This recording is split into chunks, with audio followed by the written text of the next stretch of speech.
사랑하는 성도님들, 지금 야구에서는 프로야구에서는 한창 포스트 시즌이 진행이 됩니다. 그래서 우승하기 위한 마지막 한 걸음만 남겨놓고 있습니다. 여러분 중에서는 야구에 별로 관심이 없어서 무관심하신 분도 계실 수 있지만, 야구에 진심인 사람들은 지금 자기의 응원팀이 올라가냐 못 올라가냐, 우승하냐 우승하지 않느냐, 그거 가지고 굉장히 촉각을 곤두세우면서 바라보고 있을 사람들이 많이 있습니다. 혹시 여러분의 응원팀이 올라가실 수도 있고 못 올라가실 수도 있어요. 못 올라간 사람들은 마음이 쓰라리겠죠. 그런데 이제 이렇게 우승의 한 걸음만 이제 정말로 남겨두고 있는데, 그런 경우에는 어떤 일이 일어나는지 아십니까? 모든 팀이 서로 굉장히 결속합니다. 그래서 평소에는 사이가 안 좋았던 사람들 사이도, 당연히 운동선수들도 같은 팀에 있다고 하더라도 사람들 사이니까 사이가 안 좋을 수 있잖아요. 근데 이 포시즌만큼은 결속력이 낮아요. 평소에 사이가 안 좋아도 그래도 이제 우리도 우승 한번 해야 되지 않겠냐 하면서 이제 힘을 모으기도 하고, 또 이제 경기 계속 출전하면 체력도 떨어지고 몸도 아프고 그럴 거 아니에요. 막 그래서 부상 막 생기기 직전이고, 어떤 사람은 그 몸이 아프고 부상을 참고 뛰는 사람도 있고. 그런데 이 포시즌에는 아무리 아파도 그래도 누구든지 다 저 경기 못 나가요 이렇게 말하는 사람 없어요. 이럴 때는 모든 선수들이 자기가 아파도 나갈 수 있습니다 그렇게 말을 한대요. 그만큼 우승이 눈앞에 있으니까 그렇게 팀이 하나가 돼요. 그래서 그런 것을 우리가 보통 뭐라고 하냐, 원팀이 된다고 하죠. 하나의 팀, 원팀이 된다. 근데 이게 중요한 게, 하나로 이렇게 모인 팀이 있고 하나로 모이지 않는 팀이 있잖아요. 100% 아니지만 거의 100% 이렇게 하나가 된 팀이 이겨요. 왜냐면 전력 자체는, 이게 포시즌까지 올라올 정도면 전력 자체는 다들 비슷비슷하거든요. 막 엄청나게 드라마틱하게 차이 나는 경우는 별로 없어요. 정말 비등비등한 상황이면 함께 힘을 모으는 쪽이 유리하기 마련이에요. 그러니까 이제 한쪽 팀은 개개인의 선수들이 있을 거 아니에요. 개개인의 선수들의 총합이 있을 거 아니에요. 실력을 더하고 가면 그런 개개인 선수들의 총합이 있을 텐데, 원팀이 잘 된 팀은 이 개개인의 선수들의 총합보다 더 많은 실력을 발휘해요. 그런 거기에 반면에 아직 하나의 팀이 되지 못한 팀은 개개인의 선수들의 총합만큼도 안 나오는 경우가 많아요. 그래서 그거를 우리가 조직력이라는 말로도 표현을 하거든요. 정말로 이제 선수들이 그 하나의 집단이 서로에게 영향을 주고 함께하고 자연스럽게 유기적으로 쫙 흘러가는 그런 그 흐름이 잘 생기거든요. 그렇게 생기기 위해서는 원팀이 돼야 되고, 그런 조직력을 만들어내기 위해서 훈련을 많이 하고 연습을 계속 하는 거거든요. 그래서 이 원팀이 되냐 안 되냐에 따라서 마지막에는 그 승부가 거기에서 갈린 경우가 많습니다. 그래서 여기서 우리가 알 수 있는 게 무엇입니까? 원팀이 야구에만 있겠습니까? 원팀이라는 건 함께 힘을 모으고 마음을 모으고 하나의 팀이 되어야 되는 게 이렇게 운동에만 있겠습니까?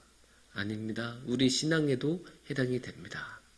물론 우리 신앙은 그 야구처럼 우승을 이제 하는 그런 거는 아니죠. 우리가 무슨 누구하고 시합을 해서, 다른 교회하고 시합해서 우리가 우승하고 그런 거는 아니에요. 하지만 우리 교회도 하나의 공동체잖아요. 우리 교회도 하나의 공동체이다 보면 함께 가야 되는 게 있거든요. 하나의 팀으로, 하나의 공동체가 되어서 함께 가면 그 힘이 훨씬 강해지고 훨씬 더 많은 것을 누리고 훨씬 더 풍성하게 누릴 수 있어요. 그래서 그래서 공동체도 하나가 되는 것이 너무나 중요해요. 하나가 되지 않으면 애초에 공동체라는 말을 쓰기도 민망할 정도예요. 그래서 우리는 언제나 하나가 되는 것이 중요합니다. 그리고 그 하나에 대한 그런 관점을 오늘의 말씀에서 담고 있습니다. 하나가 되기 위해서 중요한 요소들을 오늘의 말씀에서 가르쳐주고 있다는 뜻이죠. 그러면 어떤 것들이 이제 중요할까요? 사실 우리가 이번 주 내내 했었던 이야기의 핵심이 공동체가 되고 하나가 되라는 말씀이었잖아요. 14장에서부터 시작해서 괜히 이제 사람들 먼 거 가지고 뭐라고 하지 마라. 다른 사람의 믿음을 배려해야 된다. 넓게 관용해가지고 덕을 세워서 받아줘야 된다. 그런 말씀 계속 했잖아요. 그러니까 이 로마서의 마지막 부분에서는 이렇게 하나가 된 것, 하나의 팀이 된 것, 공동체를 이루는 것, 하나의 교회가 되는 것이 너무나 중요하다는 것을 우리가 알 수 있어요. 그러면 이 로마서의 마지막 부분인 이 16장에서는 그렇게 하나됨에 대해서 어떻게 이야기하고 있을까요? 사실 하나됨에 대해서 직접적으로 표현하지는 않고 있어요. 앞에서처럼 서로에게 뭐라고 하지 마라, 덕을 세워라, 그런 이야기 안 나오잖아요. 그 대신에 뭐가 나옵니까? 한 명 한 명 계속 이야기를 하죠. 한 명 한 명 베베를 이제 추천한다. 또 이제 나의 동역자들 브리스가와 아굴라에게 문안하라. 그런 식으로 이제 계속 이제 추천하고 문안하고 인사해라 하고 소개하고 그런 이야기로 쭉 계속 16절까지 나와요. 그런데 이것 자체가 공동체가 되기 위한 한 걸음, 첫 걸음을 보여준 거예요. 그것은 무엇일까요? 서로 잘 알아야 된다는 거예요. 서로 잘 알지 못하면 이런 말씀을 어떻게 쓰겠어요? 지금 이제 여러 사람들이 이렇게 나오는데 우리가 지금 눈앞에 있는 에베네도, 예를 들면 우리가 5절에 보면 에베네도에 대해서 이렇게 말을 하고 있어요. 5절 우리가 보시면 또 저희 집에 있는 교회도 문안하라. 내가 사랑하는 에베네도에게 문안하라. 그는 아시아에서 그리스도께 처음 맺은 열매니라. 그러면 이 에베네도가 아시아 출신이라는 것을 몰랐으면, 그리고 처음 맺은 열매라는 것을 몰랐으면 이런 말씀을 쓸 수가 없었겠죠. 그러니까 이렇게 상세하게 말씀이 기록되어 있는데 그렇게 여러 사람들에 대해서 이렇게 상세하게 쓸 수 있다는 것 자체가 이미 사도 바울은 이 사람들에서 다 알고 있다는 뜻이잖아요. 근데 그게 중요해요. 우리가 하나의 팀이 되고 하나의 공동체가 되기 위해서는 서로 아는 것이 너무나 중요하죠. 서로에 대해서 모르면 절대로 하나의 팀이 될 수가 없어요. 왜 그런지 아십니까? 서로에 대해서 잘 모르면 무심코 툭 뱉은 한마디가 그 사람의 컴플렉스를 건드린 경우가 많아요. 그런 경우가 굉장히 많아요. 우리는 정말로 악의 없이 아무 생각 없이 그냥 한마디 딱 던졌는데 그게 다른 사람에게는 너무나 큰 상처가 되는 경우 교회에서 신앙생활을 하면서 많이 일어나는 일이에요. 정말로 많이 있어요. 또 우리가 교회에서는 정말로 아무것도 아닌 것, 다른 사람 보기에는 정말로 아무것도 아닌데 그 사람에게는 너무나 큰 것이에요. 그래서 그 한마디를 했을 때 그 사람은 생각도 안 하고 그냥 한마디 툭 던진 건데 그 한마디에 너무나 큰 상처를 받고 큰 시험에 드는 그런 경우 여러분도 많이 보셨을 거고 듣기도 많이, 그런 사례도 많이 들으셨을 겁니다. 그렇기 때문에 잘 아는 게 중요해요. 일단은 우리의 공동체원들에 대해서, 공동체 지체들에 대해서 잘 알고 잘 생각하고 그들에게 마음을 주기 위해서는 그만큼 그들에 대해서 관심을 가지고 봐야 한다는 뜻으로 우리가 생각해 볼 수 있습니다. 그리고 여기서 또 한 가지가 있어요. 이렇게 사도 바울이 여러 사람들을 언급했잖아요. 근데 이렇게 여러 사람들에 대해서 언급할 때 아무렇게나 언급한 것 아니에요. 그냥 아무나 그냥 자기가 친한 사람들 몇 명 뽑거나 그냥 뭐 떠오른 대로 그냥 몇 명 뽑아서 이렇게 쓴 거 아니에요. 이렇게 사람들을 선택해서 골라서 아마 썼을 텐데 이렇게 이 사람들을 골라서 쓴 데는 명확한 기준이 있어요. 그것은 무엇인지 아십니까? 이 사람들 다 하나님을 위해서 열심히 했었던 사람들이에요. 그러니까 하나님이 기준이란 말이에요. 그것을 우리가 어떻게 볼 수 있을까요? 예를 들어 7절을 우리가 한번 보겠습니다. 7절에서는 이렇게 말씀하십니다. 내 친척이요 나와 함께 갇혔던 안드로니고와 유니아에게 문안하라. 그들은 사도들에게 존중이 여겨지고 또한 나보다 먼저 그리스도 안에 있는 자니라. 여기서 무엇이 강조됩니까? 마지막에 그리스도 안에 있는 자라라고 하잖아요. 그러니까 여기도 그리스도, 예수님이 핵심이고 예수님이 기준으로 나오고 있습니다. 또한 이제 우리가 12절을 보겠습니다. 12절을 보면 주 안에서 수고한 두루베나와 두루보사에게 문안하라. 주 안에서 많이 수고하고 사랑하는 버시에게 문안하라. 여기서 뭐라고 나옵니까? 주 안에서 문안하라. 중간에 있는 것을 드러내면 그렇게 되겠죠? 주 안에서 문안하라. 주 안에서 문안하라. 두 번 반복해서 이야기해요. 주님 안에서 문안하라는 거예요. 이렇게 문안하고 그냥 아무나 그냥 안녕하고 인사드리는 게 아니라 주님 안에서. 그러니까 주님이 지금 기준이 되고 있는 거예요. 그래서 주 안에서 수고한 사람들에게 이렇게 문안하라라고 12절에서도 이야기를 하고 있는 거잖아요.